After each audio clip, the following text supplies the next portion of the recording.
My involvement with oh gosh, food shelves and food banks and feeding people is really quite a surprise. It started out with actually living in a small town like Westbrook, Minnesota, a town of 750 people. We're talking about just farm families, people who have lived here forever. I mean, it's like any small town, you got a handful of names, and if you're not one of those names, then you probably came here from somewhere else. Well, as I started getting to know myself around this town and getting to know the people in the town, it came to light that we had issues with people needing food. And by getting that food, they didn't have the transportation so that they could, find a food shelf. Well, at the time, we did not have a food shelf in Westbrook, Minnesota. So if there was a needy family out there, they were having to figure out, how am I going to get to a food shelf that's 35 miles away? So then one day, something pops up in the newspaper, or maybe it was a flyer on the wall somewhere, that said they were going to have this meeting down at the community center to discuss a food shelf for Westbrook. Well, at the time, I thought, hey, it's a summer night. I don't have much going on. I think I'll go to this meeting. So I went down to our community center, and there was probably 25 to 30 people from the community who attended this meeting. And the issue that drove this was people needing food didn't have transportation. That was determined by volunteer drivers who were working for an organization, Western Community Action, who were taking these people to Windham, Minnesota, to get their food. Well, it was costing money.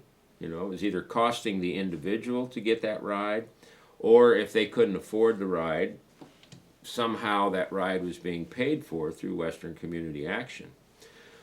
So a few people got together and said, let's see about doing a food shelf here. Well, this is where I kind of came in. We had this lively discussion. Oh, you had your pros, you had your cons, you had the good stories, you had the bad stories. And this went on for probably an hour, hour and a half. We had a few people from Western Community Action that were there. We had people from our local city government. We had pastors from the churches, and then we had just your everyday citizen. And I'll call myself just the everyday run-of-the-mill citizen who walks the streets of Westbrook. We decided we were going to do this. We're going to build a food shelf. Well, somebody had to be in charge. And it was kind of funny how that came about, because a lot of people were immediately looking my way. and they had determined that maybe I should be the person that heads up this. Well, I'm a retired naval officer, so I had a lot of years of experience in leading things and getting people to do things they necessarily didn't want to do. So I took on the task, and I said, yep, I'm the guy. I don't mind giving orders. I can tell people what to do. We'll get the food shelf built. Our Economic Development Authority bought a building, and the building I'm sitting in right now. They purchased this building, and they put money into the building to remodel it, make it usable.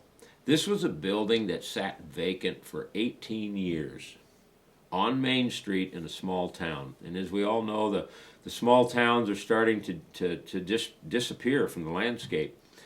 Well, it was an opportunity to save a building on Main Street and try to keep some of that life going in a small town. So they bought a building. They remodeled the building.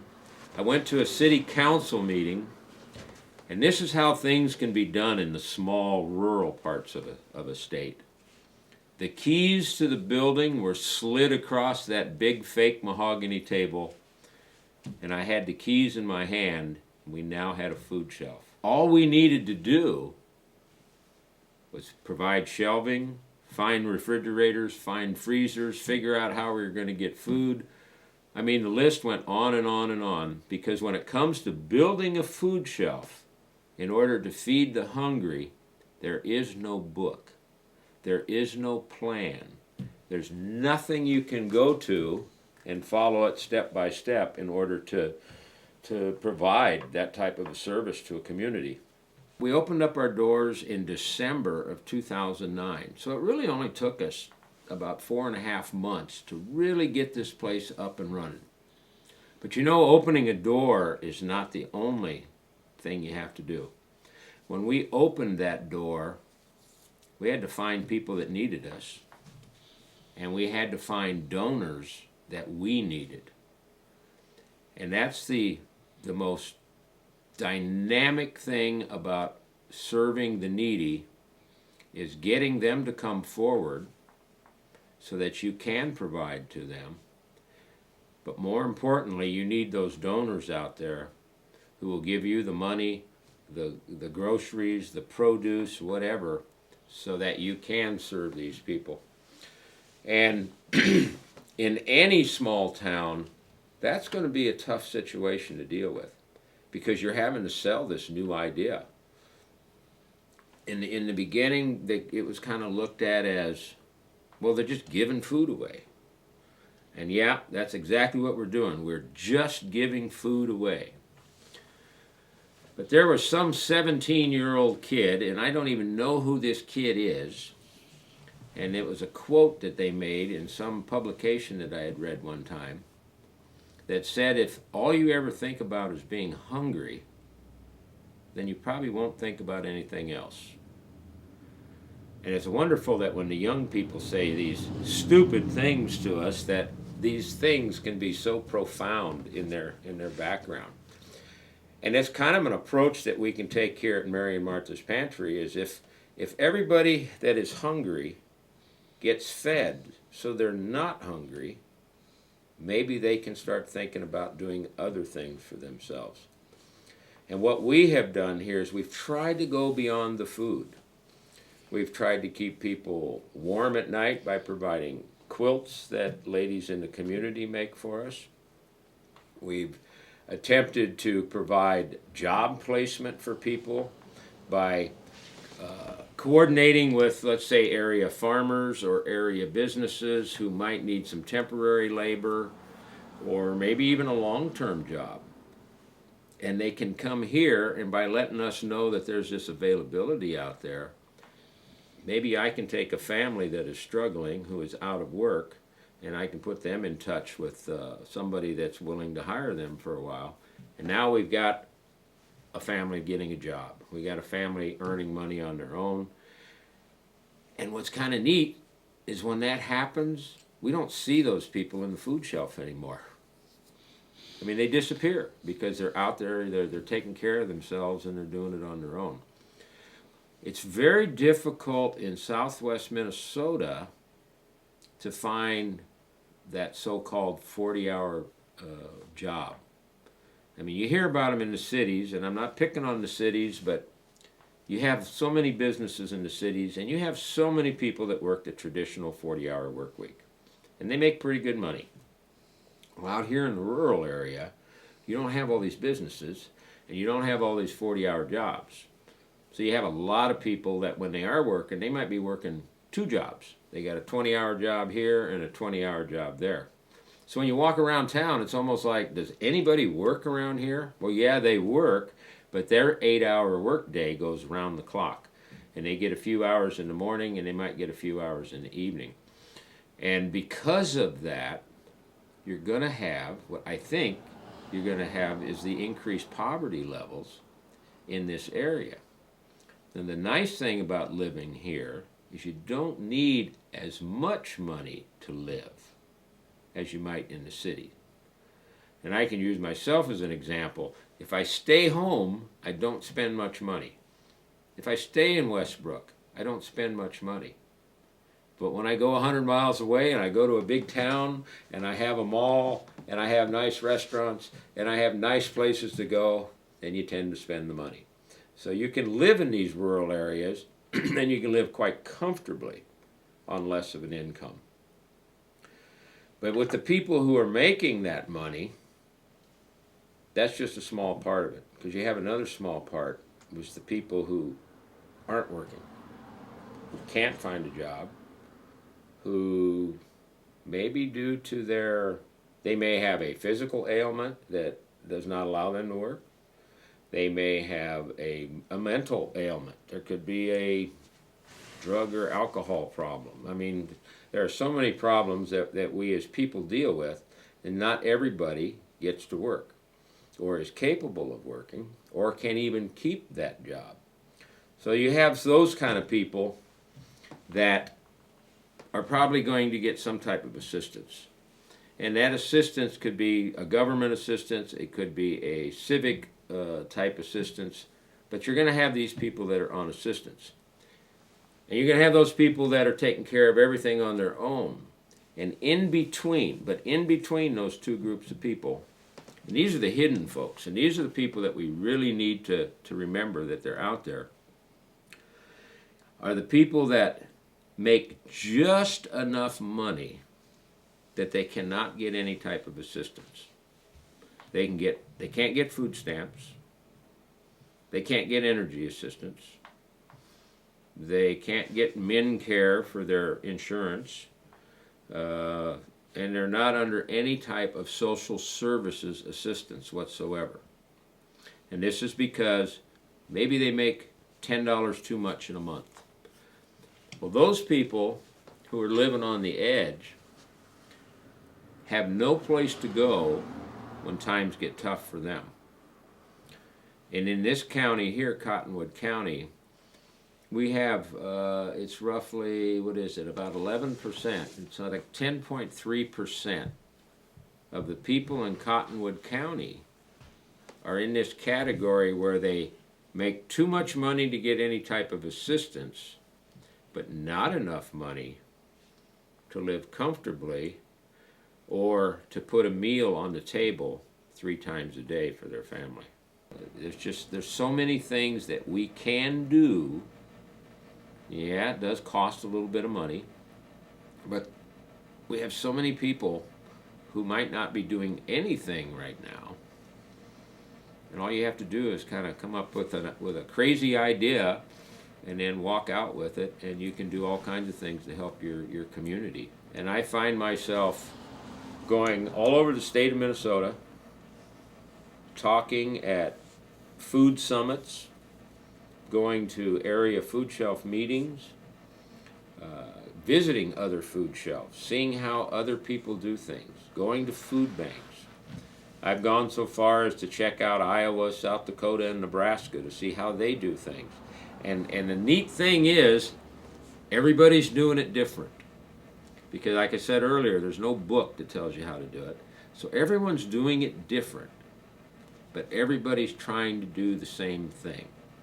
And that's help the people who are in need in their community. And that's the hard thing, because that means we have to work. That means we have to volunteer. That means we have to put our community first, and we have to do something in our community.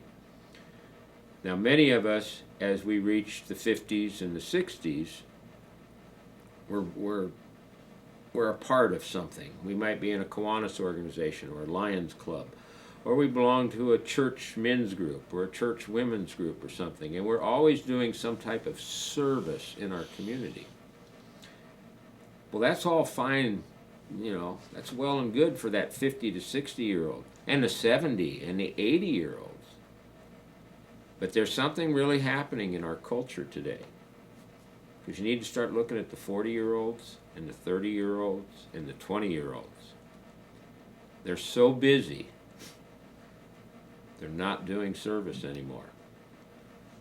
You don't see as much service with the youth or the younger people as we used to.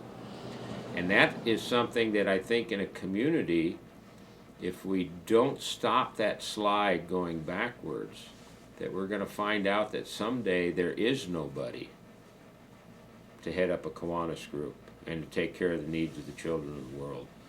That there won't be a Lions group or an Optimist group or one of these other civic organizations. Because when you look at what these organizations do in your communities, they give money, they give time, they provide a service, and they really only show up when there's a need. And it's kind of amazing that if a cheerleader and 5 other girls decide they need new uniforms, they go to a civic organization, and guess what? They get new uniforms. If there's a group of some school group that needs something, maybe to go on a trip, they'll go to a civic group, and they'll get the money, and they'll get to go on that bus trip, and maybe they get to go to the Capitol, or maybe they get to go to Washington, D.C., or some other really neat thing that a kid wouldn't really get to do on their own, because maybe mom and dad don't have that type of money that they can throw out there. So when we do service in our community, it's very important that we start getting the younger people involved. I enjoy going into the high schools and talking to the young people about doing service and about doing volunteer work, because we need them. They are the future of our community, they're the future of our states, and they're the future of our country. So it's very important that we grab them up. So until we can somehow bring a method of employment, and I don't know the answer to that, because it seems so simple. Well, you just build another factory, or you just build another whatever. But if we look at what's going on in our country, manufacturing's down, factory orders are down, people are out of work, they have no place to go for the job right now. There are, and I know, and I'm just making up this percentage, but I'll say there's 10 or 15% of the people in America who, no matter what happens, can find a job. 10 to 15%. You know, because they can do anything, they're willing to do anything, they will always find a job. But there's 85% that aren't going to make it because there's no place for them to go. If we put everybody on a system where they're constantly provided for without doing anything in return, I don't think we're serving the best interest of the country if we just give people money, if we just give them whatever they need to live on. I don't think that has helped us at all, because then we learn to just accept that. People who come into a food shelf, just because I give them food, my real goal is to cure the hunger thing with them so that they can move on to other things. And I think it's very important to note that not everybody that uses a food shelf is scamming. Not everybody who uses the food shelf is just trying to put an empty hand out there so that it can be filled. The majority of the people who are using food shelves are people who really need the help. So if we bring our children back, you know, it's sad if a child comes back with a college education and they have nothing to do with that education. I mean, no place to go with it. And then all they have to look forward to is coming here and, well, I can always get food at the food shelf. And, you know, that's not what we wanted. That's not our desire in this country to do that.